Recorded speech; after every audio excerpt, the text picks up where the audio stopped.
Janata Dal United Delhi प्रदेश अध्यक्ष शैलेंद्र कुमार ने चलाया सदस्यता अभियान। शंखनाद करके श्री शैलेंद्र कुमार ने कहा कि दिल्ली में अगले 1 साल में 5 लाख सदस्य बनाने का लक्ष्य रखा गया है। दिल्ली पूछे जाने पर क्या दिल्ली नगर निगम का चुनाव वह गठबंधन में लड़ेंगे। सुदीप कुमार ने कहा कि गठबंधन बिहार में भी है और लंबे समय से बिहार में गठबंधन सरकार चल रही है। दिल्ली में जो केंद्र की सरकार है वह भी गठबंधन के तहत ही चल रही है। 2027 में होने वाले नगर निगम के चुनाव भी वह गठबंधन के तहत लड़ेंगे। दिल्ली से अमित समाचार 24।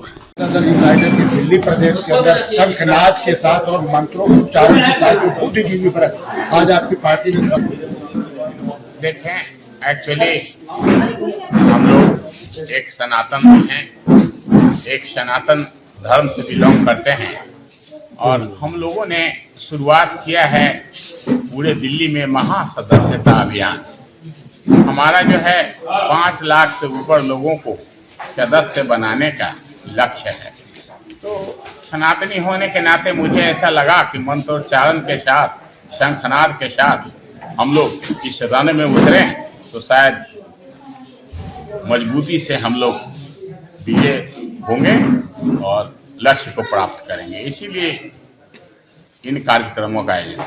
क्या 2027 की तैयारी है पार्टी की दिल्ली में चुनाव लड़ने की, क्योंकि गठबंधन में चुनाव चलता है?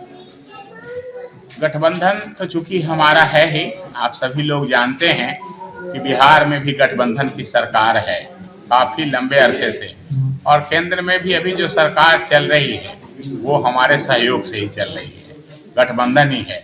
और इसके पहले भी विधानसभा के चुनाव में हम लोगों ने गठबंधन में चुनाव लड़ा था। इसलिए गठबंधन तो सुनिश्चित है, गठबंधन धर्म का पालन होगा और गठबंधन के अंतर्गत ही हम लोग पूरे दिल्ली में मजबूती से इस बार नगर निकाय का, वार्ड का चुनाव मजबूती से लड़ेंगे, गठबंधन नहीं लड़ेंगे। सर एक सवाल मेरा यह है कि एक्चुअली देखें, समाज में, दल में वो एक हमारे पार्टी के एनडीए के मंत्री के पति हैं, पॉलिटिकल उनका कोई वजूद नहीं है।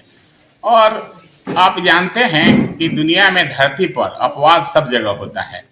अगर अपवाद न होता जिसको हम और आप राष्ट्रपिता कहते हैं, जो भारत के पिता हैं महात्मा गांधी, उसको भी किसी ने गोली मारी। तो निश्चित तौर पे विरोध तो सब जगह होता है। कुछ वैसे लोग भी होते हैं बड़बोले, वो बोल दिए। अब उन छोटे ये के लिए अगर हम लोग उसी के पीछे भागते रहें तो हम लोगों का विकास अवरुद्ध हो जाएगा और हम लोग सही दिशा में न जा करके डाइवर्टेड हो जाएंगे। इसलिए उनका कोई वजूद नहीं है। वैसे लोग बहुत हैं समाज में जो इस तरह के वार्तालाप, अनर्गल वार्तालाप करते रहते हैं, उनका न कोई वजूद है न कोई मूल्य है। वैसे लोगों को अगर सजा भी दी जाए तब भी उनके लिए कोई लाज शर्म नाम की चीज नहीं है। वो लोग बेशर्म है, ऐसी बातों को प्राथमिकता देते हैं जिसका कोई लेना देना नहीं है, बदतमीज लोग। सर जिस प्रकार हम पूरे देश को संदेश देना चाहेंगे और आने वाले पीढ़ी को भी यह संदेश देना चाहेंगे कि समाज सेवा और राजनीति में अगर किसी को रहना है और सत्ता में काबिज रहना है तो नीतीश मॉडल अपनाना होगा। विकास विकास विकास विकास हर मामले में जरूरी है। विकास के बिना, काम के बिना आज के दिन में कहीं भी सफलता संभव नहीं है, विशेषकर राजनीति में और समाज सेवा में।